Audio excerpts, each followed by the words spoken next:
Okay, I thought I would put in my little. I had a little thought.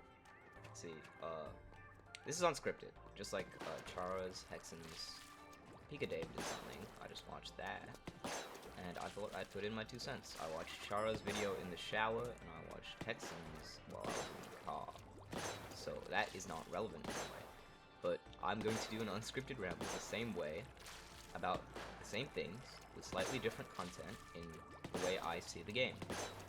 And I am considerably worse at unscripted content than any of these creators, so please stay with me. But, yeah.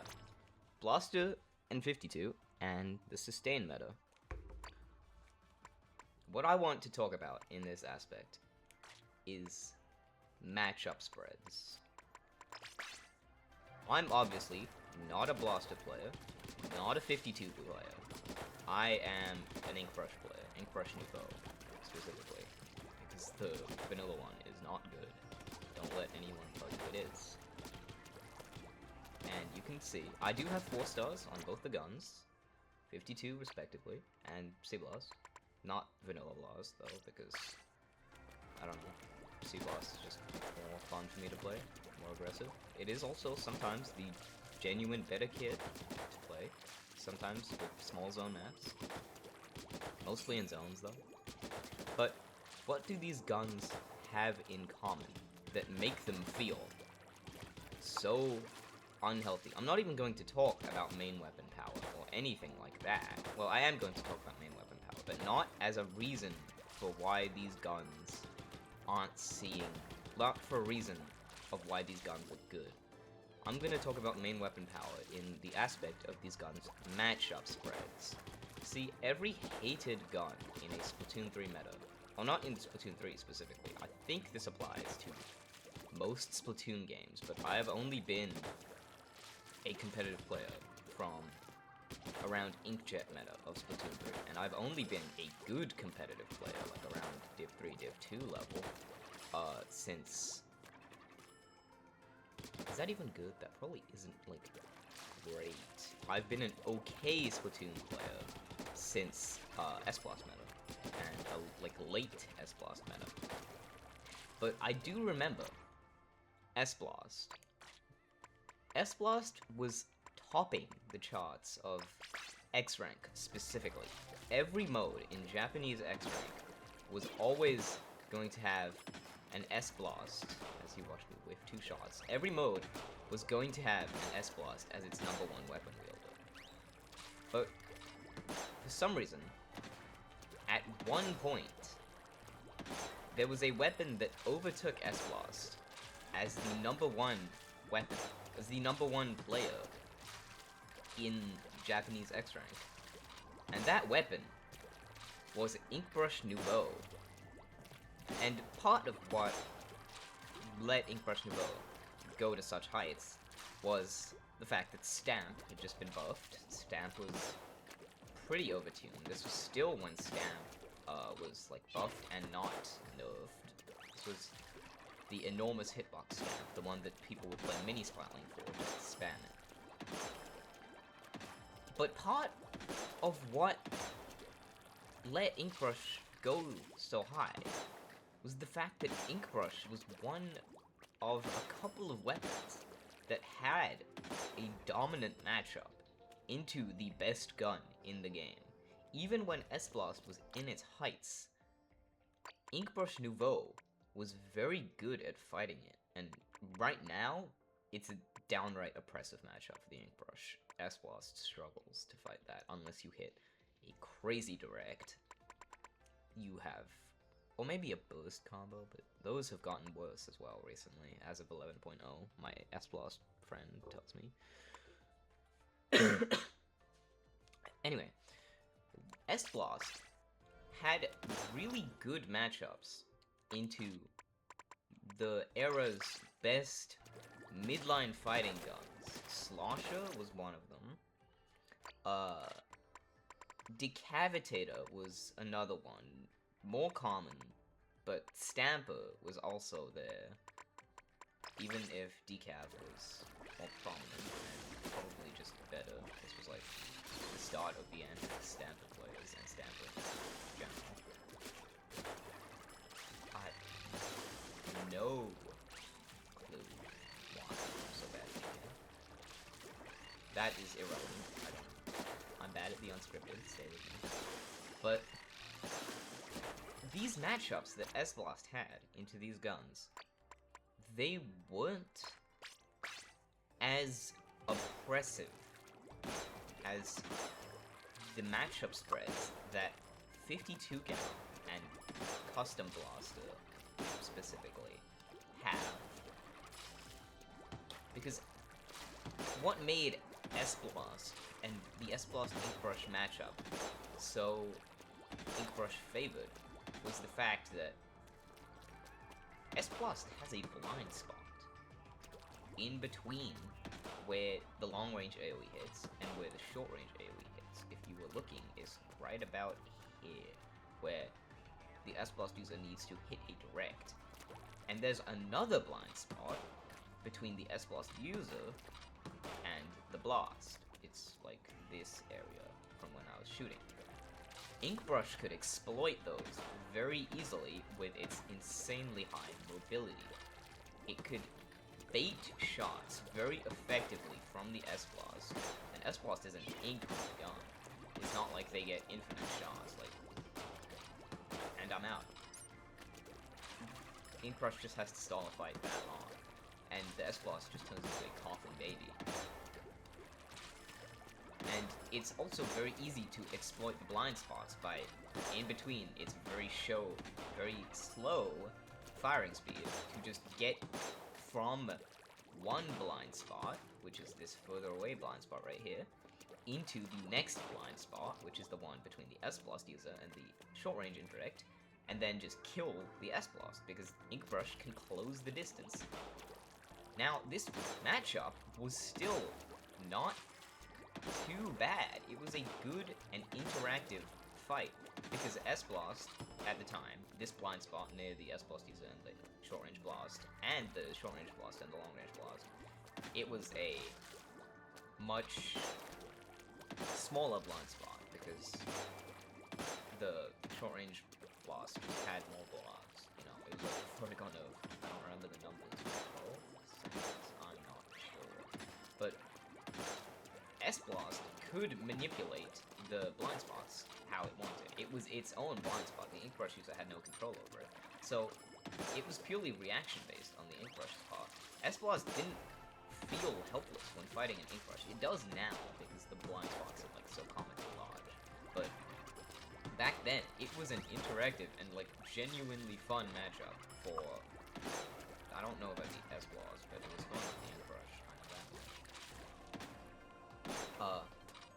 Oh, and then there was also Stamp, which was like an instant Inkbrush.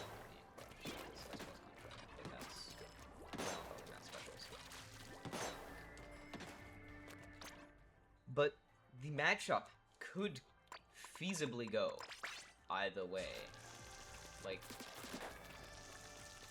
it could go in the S-Blast's favor, even though it was a more even matchup than, let's say, Inkbrush into 52 Cal.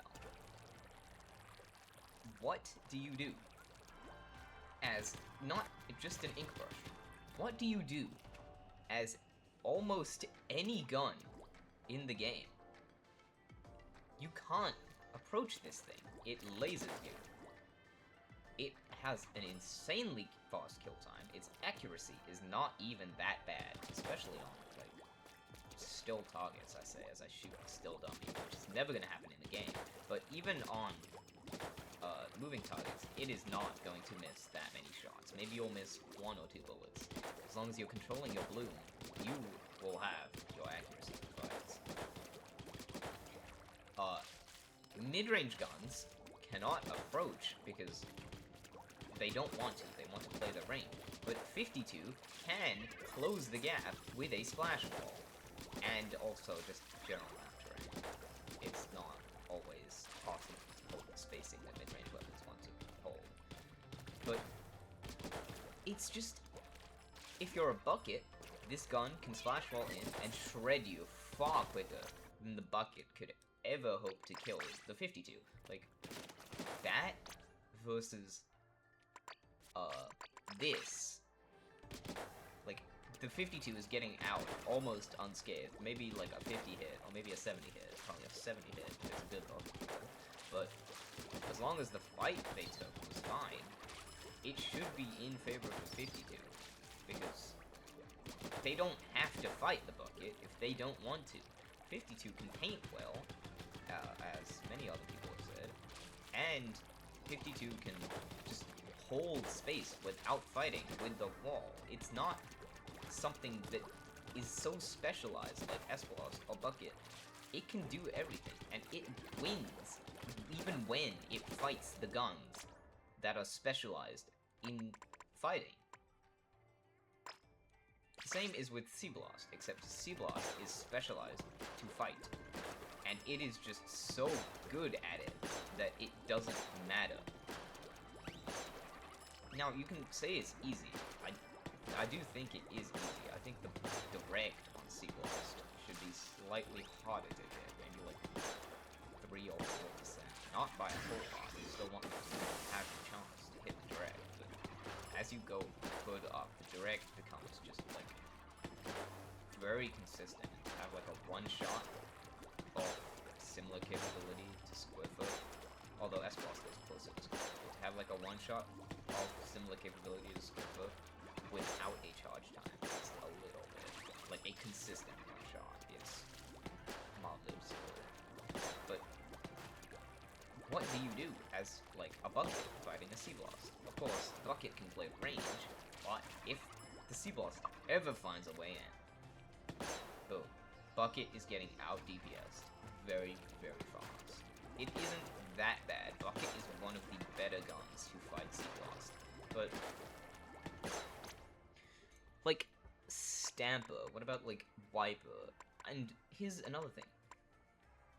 The mobility guns, the Ink Brush to the S-Blast, that, in this case, is Wiper. Wiper has a surprisingly dominant matchup into C-Blast. It has a decent bit of range on horizontal. It can space C-Blast that way. And it also can out-paint C-Blast. So if you're taking a 1v1, Wiper stalls that 1v1. Eventually the C-Blast will just not be able to move. It can have a easier one-tap, even easier than C-Blast's direct, at close range. And it has a sub-weapon that C-Blast hates fighting in Torpedo, and a special weapon that C-Blast cannot fight in Ultra Stamp. But Wiper is just... Like, Wiper's matchup spread isn't good enough to be picked the same way that 52 and C-Blast have good matchups into almost everything. They have not just good matchups, but oppressive matchups. This is what Heavy was back when Heavy was good, and this is still something Heavy has, but Heavy's oppressive matchups weren't as widespread as 52 and C-Blasts. Heavy had an insane matchup to Brushes, Dualies, and most short-range guns, but particularly bad for Brushes and Dualies because of the Wavebreaker. I'm not on the Wavebreaker kit, but stay with me. It was impossible for a Brush or a Dualie to pick a fight with a Heavy Splatling that knew they were there, while, like, even without the hit Wavebreaker. But with the Wavebreaker, like, the matchup is like 90-10 in favor of the Heavy Splatling. It is insanely bad how much the Wavebreaker, like, biases the specific classes of Brushes and Dualies because they like to stay on the ground. It's so bad, in fact, that, like, Brushes and Dualies just cannot pick that fight. They have to go somewhere else. Heavy was good because it forced so many guns to, like, short-range guns, like maybe Tri-Slosher. Maybe Tri-Slosher was good. And Tri-Slosher still is good, it's just not as good. But Tri-Slosher is another oppressive one. How would the Tri-Player approach the Heavy? At least the Tri-Player had a bomb, but it wasn't a lethal bomb. It was just going to chip the Heavy. Tri instead had to focus on getting Kool-Aid, relegated to a support. What other short-range guns were good? There was Blaster, but Blaster, like, could fight back, because, again, Blaster's matchup spread was so, like, what should have been a bad matchup for the Blaster in Heavy Square just became a 50-50. Blaster pushed the limit that far with its overtuned aspects of the main weapon. It makes the game feel, this is the main point, it makes the game feel uninteractive when matchups almost always decide the outcome of a fight. When the only thing that determines whether a fight is won or lost is the guns playing it, then something is wrong with your game.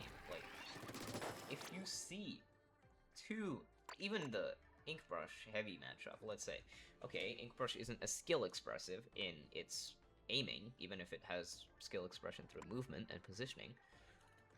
Let's pick two guns with a lot of skill expression. Let's say... Actually, no. Let's pick Stamper, because Stamper has a lot of skill expression, versus 52 Gal. Stamper doesn't shred Splash Wall, even with its great object damage. Stamper doesn't want to shred Splash Wall because of ink efficiency problem. How does Stamper fight 52? 52 kills way faster than Stamper, as long as 52 doesn't enter the one-tap range, in which case 52 still does kill faster than Stamper, I'm pretty sure. It is an unreasonably bad matchup for the Sword. Given that Sword is slightly good, Sword should be, but the only thing Sword can do is try and space the 52, but if you wait long enough, such an ink-efficient gun like 52 can just close the gap. It leads to the Sword, as long as the 52 takes the fight, the Sword has to respect it. It leads to just fights that feel uninteractive, leads to the game feeling sluggish. Like players don't have skill expression, or like, they do have skill expression, but skill expression feels muffled. The skill expressive guns, like S-Blast, the ones that let other guns fight back, they aren't as good. The guns that are good now are the guns that don't care if the enemy team, and naturally, this is always, like, this is gonna be the best, as if you have a gun that is good enough to not care what the enemy wants to do, and to always win fights, as long as it plays its fights correctly, so, like, removing human error if the gun is always going to win, then that gun will be the best gun. Like 52 and Blaster are the two guns that will always win if you remove human error. There is no single bad 1v1 matchup that I can think of for 52 or Blaster, except maybe Splatbrella for 52. Except Splatbrella is in, like, not a good spot, really. So it isn't even that close. And Blaster's matchup, Wiper, that I talked about, is just... Wiper's other matchups are so bad that it is very hard to justify picking Wiper just for the Blaster alone. And these matchup spreads that the good guns, 52 Gal, Blaster, Heavy Splatling, E-Leader especially, can just hold any backline. K52, Splatoon 2, that gun had insane matchups, even though I'm not well-versed in Splatoon 2 meta. These guns, they lead to awful feeling metas. The best metas we've had, my bad, were S-Blast metas, like midline metas. Even if midline meta got stale, it didn't feel awful to play, it just felt boring because of repetition. Inkjet meta, where guns could feasibly shoot Inkjet out of the sky, there was counterplay. This meta we have right now has a lack of counterplay, and it's just, it leads to an overall worse feeling meta, even though nothing in terms of weapon viability has really changed since S-Blast meta. The only thing that's happened is that matchups have gotten more oppressive, and counterplay has left the meta. Like, well, not completely, obviously. Counterplay feels a lot worse to pull off. It's harder to counterplay the guns in the meta because of their oppressive matchups. And I think that is the problem with this meta. Not the main weapon power, nothing like that. Main weapon power has an influence on matchups, but I think main weapons are in a fine spot. I think matchups need to be tweaked. Guns like Blaster 52, Heavy, E-Liter, blah blah blah. Nautilus would be a good example, but Nautilus isn't really that good due to guns. Like, Nautilus's matchups, Naut doesn't have a good matchup to everything, like Sea Blast and 52. Naut has an oppressive matchup to something. Same way with Dynamo. But if these guns are ever good, players who play the other guns will feel awful. It felt awful playing Ink Rush for the small period where people picked Dynamo right after Dynamo got buffed.